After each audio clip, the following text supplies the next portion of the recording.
What's up average dad fans, welcome back to another video, and today we're going to talk about the Google Pixel 6. Now, a bit of backstory here. I have struggled throughout my whole entire mobile phone life / smartphone life to get with the Android ecosystem. I've tried a few times and I just can't stick with it. I have been hoping that the new offering from Google in the Pixel 6 and the Pixel 6 Pro, they would help me transition to Android from iOS, or at the very least, because I am an Apple fanboy and an Apple sheep and I'll stay with Apple till I die, I want to have an Android daily user with my iPhone. That's what I want. Don't ask for much in life. That's not true, I do ask for quite a lot. But anyway, all I'm asking for my mobile phones is just to work, be user-friendly, make my life easier. That's what essentially your smartphone should do. It should make certain aspects of your life and the way you work a bit easier. iOS does that for me. And now, I am pleased to say Android does this for me too. The Google Pixel 6 has blown me away in so many ways. I've been using this for a few days now. I've had my SIM card exclusively in it, so keep watching to find out more about the device and more about why I am keeping the Google Pixel 6. Let's go.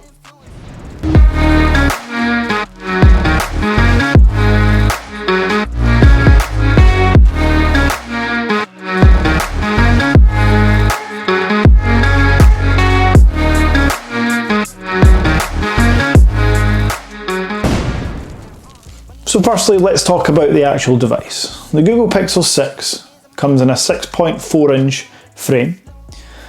It has an AMOLED Full HD screen with a 90 Hz refresh rate screen. So to you and I, pretty goddamn good display, especially for that £600 price tag. The Pixel 6 also comes with dual firing speakers, which sound incredible.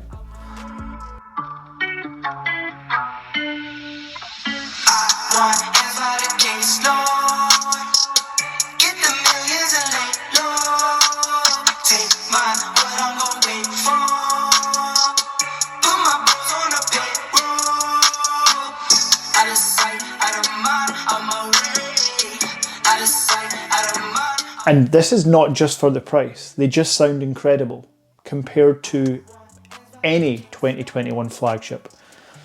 The Pixel 6 also comes with 128 gigs of storage with 8 gigabytes of RAM in that base model.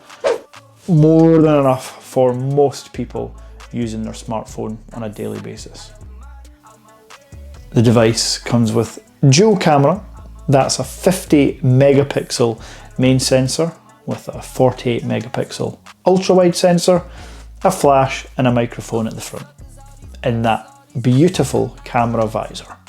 Yes, I said it, beautiful. The phone itself is a glass sandwich with Gorilla Glass Victus on the front, and I believe Gorilla Glass 5 on the back. However, I need to confirm that. I don't think it's a full Victus sandwich here. And in between that sandwich, we have an aluminium matte rails and frame, which don't pick up fingerprints like my stainless steel iPhone. So yeah, really good. On the front, we have an 8 megapixel selfie shooter and a hole punch design. I'm used to the notch on an iPhone, but when I do use an Android device and it has a hole punch, I do sometimes think, wow, I wish iPhone could do this. The hole punch is just so much less intrusive than the notch. It's a fact, it just is.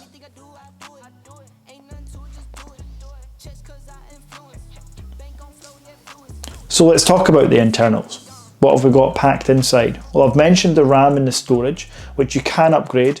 The RAM can go up to 12 gigabytes and the Storage goes up to 512 gigabytes on the Pro variant, 256 gigabytes of storage on the Pixel 6, and that is capped at 8 gigabytes of RAM. You can't increase the RAM on the Pixel 6. This is using the new Google Tensor chip, which, according to some benchmarking through Antutu and whatever else these geeks use their benchmarks, and I'm just going to copy what they say because this is not my forte when it comes to benchmarking and all that geeky stuff, although I am a geek. Love you geeks. This sits somewhere to the lower end of a Snapdragon 888 chip. The Google Pixel 6 Pro sits at the higher end, if not better than the Snapdragon 888, certainly with regards to GPU, CPU, roundabout 888 chip. So yeah, apparently this has got some better graphics for all you gamers out there, which I am not one of. I'm not going to speak about gaming. So if you're watching this review and you really can't wait for me to talk about the gaming capabilities, there's a now dedicated games mode. There you go, that's me spoke about it. So we've covered design, internals. Let's talk more about the cameras. The cameras on this phone are awesome. It's a Pixel device. They were always going to be. That 50 megapixel main sensor is the first time Google have actually upgraded the hardware ever, I want to say. Like literally. The previous versions, the 5, the 4, the 3, I think even the 2, shared that same 12 megapixel sensor. Well, now we've upgraded to 50 megapixel, which does obviously bin down 4 times to 12.5 megapixels, but the results are incredible. The highest praise I can give this device is that this is comparable to the Samsung Galaxy S21 Ultra and the iPhone 13 Pro Max when it comes to the main sensor and the photo quality you get from that main lens. Now, I am not saying that the zoom or the portrait mode or ultra wide is as good. It's not, but what I want to do is I'm going to pop up some photos here from all those different lenses. I'm not going to compare them because what I want you to do is look at these photos and think, could you get by with this photo quality? 100% of you watching could get by with the quality of these photos. And that's what you should be thinking. Don't compare the Pixel 6 to an iPhone Pro or a Samsung Galaxy Ultra or a Xiaomi Mi 11 Ultra. These are all £1,000 plus smartphone devices. The Pixel 6 is only £600 and you're getting photo quality like you would out of a flagship phone at that higher price tag. You're getting chipset better than, if not equal to, a higher price tag flagship into the 4 figures. A design I can't explain obviously through the medium of words how great this feels in the hand. In fact, it actually feels too good in the hands because it does get quite slippery and I just feel myself wanting to hold on to it, and I don't have a case for it yet because Google's own cases are utter shit, properly trash. So I've ordered just a clear TPU one from Amazon, trusty old Amazon, tenor, thank you Amazon. But until I get that case on it, I just can't stop holding it, but I really should because it is slippy, and there has been a couple of times where it slid out my pocket, tracksuit bottoms, because we're in, working from home, I don't need to dress smart. You know the script. But also, just holding on to it, if you don't hold on tight, it slips. That's what it does. Now, let's talk about the operating system, Android 12. This has been my biggest barrier from switching to Android or using an Android phone regularly. It's the mess that Android seems to do with simple things. If you've ever used iOS, you will know that everything is clear, well displayed. It's just where you're meant to find it. So if you're looking for notifications, it's in notifications menu. If you want to increase the display brightness, well, that's in display and brightness. On Android devices, historically, there are 48 different subcategories to find notifications. And even when you're in notifications, it's not just turn notifications on and off, it's go into, do you want bubbles? Do you want this? Do you want to display, what if they use the word the in a sentence? Would you like to display, the notifications breakdown is just crazy. And then display. So display, do you want vivid? Do you want to increase the text size? What about caption size? What about if you're in one app and you want to display the text size at this, but then every third sentence is displayed like that? I'm all for customization, but Jesus Christ, can we just make it a bit easier? Well, Android 12 has done exactly that. The usual swipe down toggles are becoming more and more like iOS control panel, and I like that. So you can simply turn things on and off as a whole through the notifications control panel toggles. Love it. You can also customize this, add in certain toggles for things that you use more often than not, like Wi-Fi, Bluetooth, do not disturb, all this stuff. Changing wallpapers has always been fairly easy to do on Android devices. However, what you always find when I used OnePlus and the Xiaomi phone, you would go and then you'd go at the wallpapers and like a million would be there, but 99% of them you had to download and pay for. So it was, hold on, what's going on? Why do I have to pay for these? And then also you would pick the wallpaper and it would change everything else around it, like the themes and icons and stuff. And I wasn't downloading an icon pack. It was just things would play up and I wouldn't like it too much. However, Android 12, you have the option to customize the icons to fit in with the wallpaper itself. So if you choose a pink wallpaper, why not? It will put a pink accent and tint on the icons. And if they're Google owned icons like the YouTube, Chrome, phone messages, they'll all change the icon style to the wallpaper and match it, which I really like actually. You don't have to do it. You can just untick that in the options, but I do like that it does this. It's more often than not on my iPhone, even though we have widgets now, yay. Customization is still not quite there, and you have to go through a whole palaver to create a shortcut on an icon to change the image of the icon, and it's just convoluted. I'm sure that'll get better on iPhone, but Android are smashing it, and they're making it easier to do with Android 12. I love the notifications options you get as far as from the lock screen and from the menu. Again, very customizable, sometimes too customizable, but this one does seem quite easy. If you've got a whole load of notifications and you are missing some, which can sometimes happen, if you go into notifications and then turn on like keep history, or yeah, I think it's like keep notification history, you can go into that and there's always going to be an option to see notification history. It means you won't miss any notifications, they won't get caught up, because so more often than not what happens is you'll swipe down your notifications, go all the way to the bottom, and then just click on that clear all button, and a few hours goes by and you haven't realised that you've missed an important text message or DM or whatever it may be. So the history option, I would highly advise to click that on. Other Android 12 bonuses for me being an iOS user are the sharing capabilities.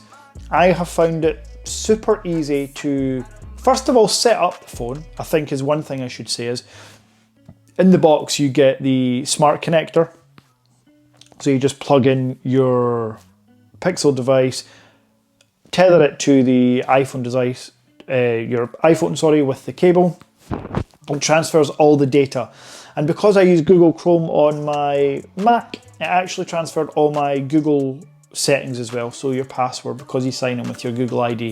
I found that really easy. But if you've not got a Google account and you're using Safari, it's still easy to transfer all your data and apps. All you will need to do is set up a Google account if you do want to use Chrome or YouTube or anything like that. but did transfer over all my data and passwords, which I did find super useful. Security has been beefed up with Android 12, there's no doubt about it. There are so many security options to keep you safe. There is safe folders as well. As far as hardware, the security option on this is one kind of downside, I guess, is it's only a fingerprint reader, and I have seen a lot of feedback about the fingerprint reader, and I do have to agree, it's not as bad as some people are making out, but it's not the most accurate fingerprint scanner I've ever seen. So it's an under display optical one, so it lights up and it reads your thumb. But like a few smart people have said, just add the fingerprint a couple of times, so you can add as many fingerprints as you like. So what I've done is I've just used 2 or 3 of my right thumb, 2 or 3 of my left thumb, and that works really, really well. So security is definitely beefed up. Other things that stand out about the device I've mentioned already is kind of the speakers and the screen, so watching YouTube videos or any content. And HDR as well, I should mention, if you can watch in HDR, so Netflix gets really bright. I've used the phone outside a few times, however not in like broad daylight. I would say that I've not noticed any struggles seeing anything outside. Now, accessibility is something I want to talk about. iPhone are really good with their accessibility options for zoom, increased display size, lower motion, increased contrast.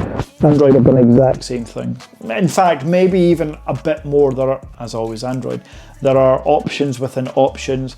Now when it comes to accessibility, I think that's super important. So I mentioned captions, so anything that's got captions or subtitles, you can actually choose the size of the captions, the colour of the font, if the captions have a background colour, so if you're maybe dyslexic or any eye condition that may cause you to see colours differently, you can choose the ones that suit you, which is really good.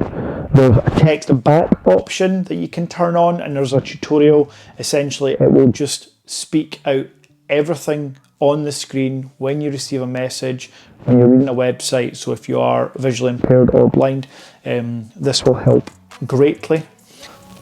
And about that text back, this isn't quite the same thing, but one other major bonus about the Pixel 6 and the whole Google system is the text-to-speech.